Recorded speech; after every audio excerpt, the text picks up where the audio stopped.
Hello guys, कैसे हैं आप लोग। तो आज हम जिस चीज़ के बारे में पढ़ने वाले हैं वो हमारी एक तरीके से आप कह सकते हैं ऐतिहासिक रूप से, धार्मिक रूप से, और आप एक कहें तो एक पर्सनल उस रूप से भी कहीं ना कहीं हर एक हिंदुस्तानी से जुड़ी हुई है। तो ये एक ऐसा मुद्दा है जो केवल हिंदुस्तान के इतिहास में ही नहीं, हिंदुस्तान की जो राजनीति है, हिंदुस्तान का जो वर्तमान परिवेश है और जो आने वाला समय है, सब जगह ये मुद्दा एक काफ़ी बड़ा असर रखता है, रख रहा है और रखने वाला है। तो जी हाँ, ये मुद्दा है राम मंदिर का मुद्दा। राम मंदिर जो एक नया भव्य अयोध्या में जिसका निर्माण हो रहा है और जिसका 22 जनवरी को शिलान्यास किया जाएगा, उस राम मंदिर से जुड़ा जो भी इतिहास है, उस राम मंदिर से जुड़ा जो भी विवाद है, उस राम मंदिर से जुड़े जो भी तथ्य है, वो आज हम इस वीडियो में आपके सामने रखने वाले हैं। तो जैसा कि हम सभी जानते हैं कि अयोध्या में जिस भव्य राम मंदिर का निर्माण किया जा रहा है, आने वाली 22 जनवरी को उसका शिलान्यास हमारे देश के प्रधानमंत्री नरेंद्र मोदी के द्वारा किया जाएगा।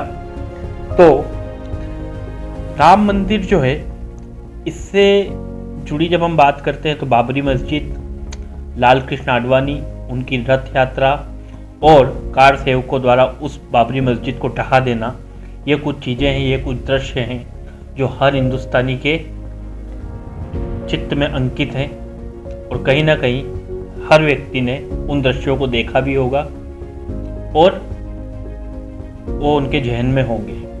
तो चलिए शुरू करते हैं। तो देखिए, अभी कुछ दिन पहले राम मंदिर ट्रस्ट के जो जनरल सेक्रेटरी है चंपत राय, उन्होंने ये कहा कि उन्होंने लाल कृष्ण आडवाणी और मुरली मनोहर जोशी से ये निवेदन किया है कि वह लोग अपनी आयु और स्वास्थ्य के मद्देनज़र 22 जनवरी को होने वाले राम मंदिर के शिलान्यास में उपस्थित न रहे।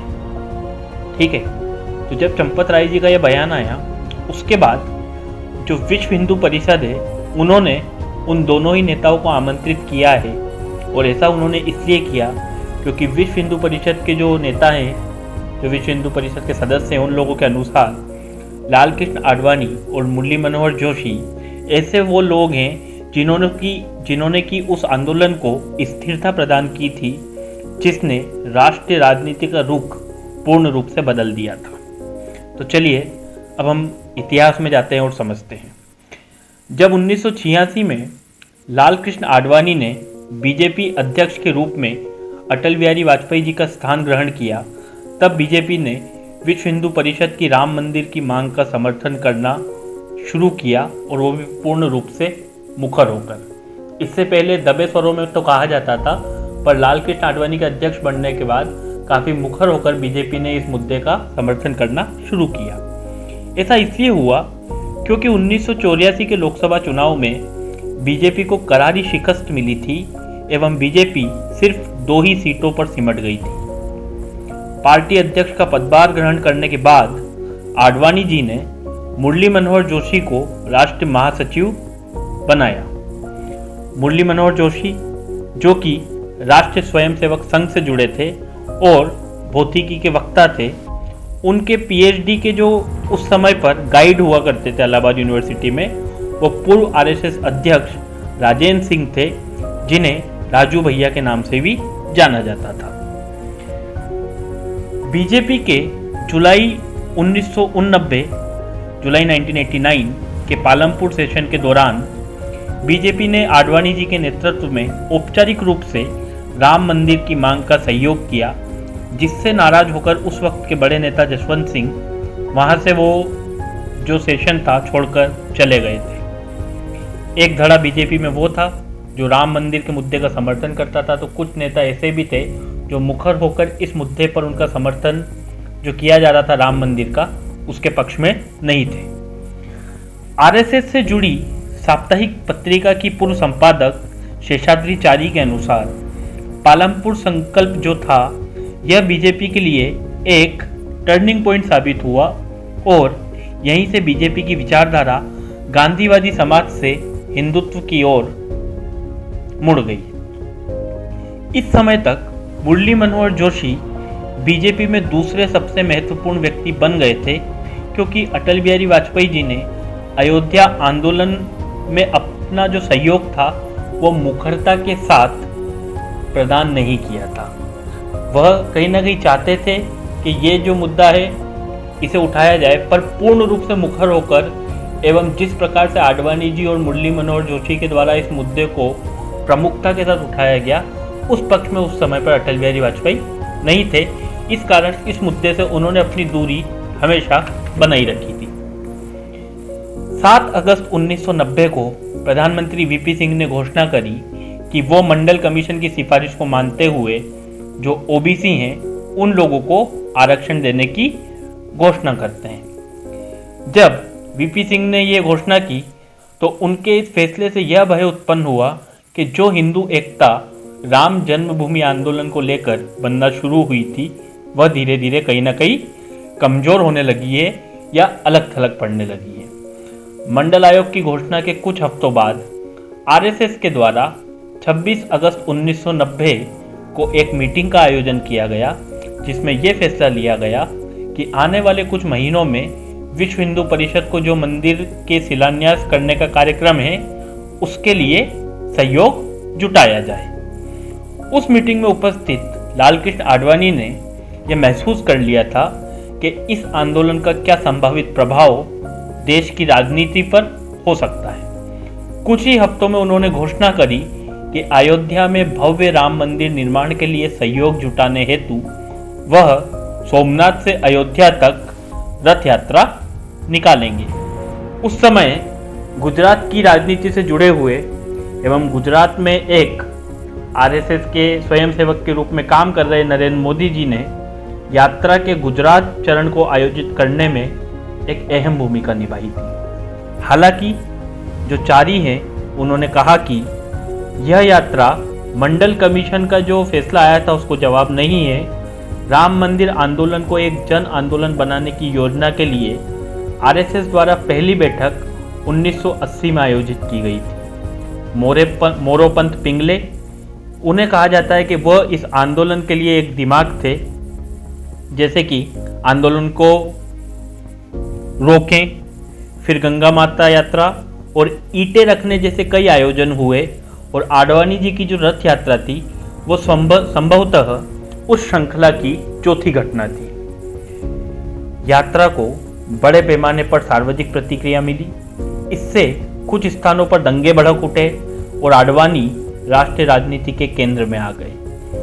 22 अक्टूबर 1990 को जैसे ही यात्रा ने बिहार में प्रवेश किया, उस समय वहां के तत्कालीन मुख्यमंत्री लालू प्रसाद यादव ने आडवाणी को गिरफ्तार कर लिया और उन्हें वर्तमान झारखंड में स्थित दुमका के एक गेस्ट हाउस में ले गए। भाजपा ने जो वीपी सिंह सरकार थी उनसे समर्थन वापस ले लिया और इस कारण वो सरकार गिर गई। इस बीच 30 अक्टूबर को अयोध्या में कार सेवा की प्रस्तावित तिथि पर कार सेवकों पर गोलीबारी की गई, क्योंकि उन्होंने मस्जिद पर हमला करने की कोशिश की थी।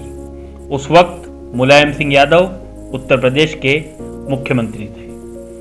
उस तत्पश्चात भाजपा अध्यक्ष के रूप में आडवाणी जी का लगातार दूसरा कार्यकाल समाप्त होने के साथ फरवरी 1991 में मुरली मनोहर जोशी को पार्टी प्रमुख के रूप में उनके स्थान पर चुना गया।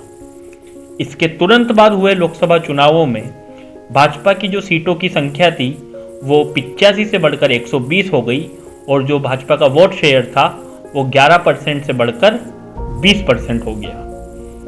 भाजपा प्रमुख के रूप में मुरली मनोहर जोशी ने जून 1991 में कल्याण सिंह, जो कि उनके करीबी थे, उन्हें यूपी का सीएम घोषित किया। इसके तुरंत बाद नए सीएम एवं मुरली मनोहर जोशी ने मंदिर यहीं बनाएंगे के नारों के बीच अयोध्या का दौरा किया, लेकिन विनय सीतापति ने अपनी पुस्तक जुगलबंदी में लिखा है कि इस दौरान तत्कालीन जो विवादित स्थल था वहां पर मंदिर निर्माण की शपथ ली गई थी, कि वहाँ पर एक भव्य मंदिर का, एक राम मंदिर का निर्माण किया जाएगा।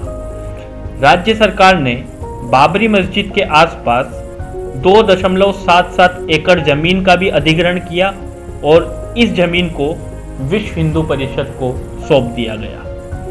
30 अक्टूबर 1992 को विश्व हिंदू परिषद ने यह घोषणा करी कि वह मंदिर का निर्माण शुरू करेगी मस्जिद के बगल की जमीन पर, जो कि विवादित स्थल के आसपास निर्माण की अनुमति न देने के सुप्रीम कोर्ट के आदेश के खिलाफ था। नरसिम्हा राव, जो कि उस समय पर देश के प्रधानमंत्री थे, उन्होंने यह सुनिश्चित करने के लिए कि कुछ भी अप्रिय घटना न हो, आडवाणी जी के साथ नियमित बैठकें करना शुरू की।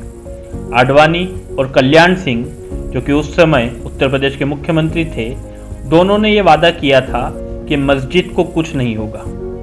बार बार उनके आश्वासन देने पर 28 नवंबर 1992 को अदालत ने 6 दिसंबर को अयोध्या में कार सेवकों द्वारा जब्त की अनुमति दे दी। 5 दिसंबर को बीजेपी नेताओं ने लखनऊ में एक जनसभा को संबोधित किया। इस बैठक में मुरली मनोहर जोशी ने लोगों से अगले दिन अयोध्या आने को कहा।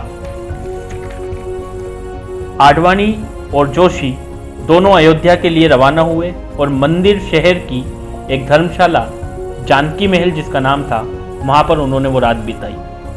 अगली सुबह उन्होंने बाबरी मस्जिद स्थल की यात्रा की। विश्व हिंदू परिषद के नेता अशोक सिंघल, बजरंग दल के विनय कटियार, कुछ साधु संत और भाजपा नेता, जिनमें प्रमुखतः विजया राजे सिंधिया और उमा भारती सहित अन्य उपस्थित थे, वे सब वहां पहुंचे। इसी के साथ साथ सारे नेताओं की जो एक अपील थी, उसका असर यह हुआ कि लाखों की संख्या में वहां भीड़ जमा हो गई, जिसे नियंत्रित करना काफी मुश्किल हो रहा था। दोपहर का समय था जब कुछ लोग अचानक मस्जिद के गुंबदों पर चढ़ने लगे और दोपहर करीब 1:55 उस समय अनुसार 1:55 के आसपास एक एक कर कार सेवकों द्वारा गुंबदों को गिराया गया। भाजपा में आडवाणी युग अल्पकालिक साबित हुआ और पार्टी को गठबंधन निर्माण के अशांत समुद्र में अपने जहाज को चलाने के लिए एक बार फिर अपने उदार चेहरे, जिनसे उन्होंने दूरी बनाई थी, अटल बिहारी वाजपेयी, उन्हीं पर भरोसा करना पड़ा।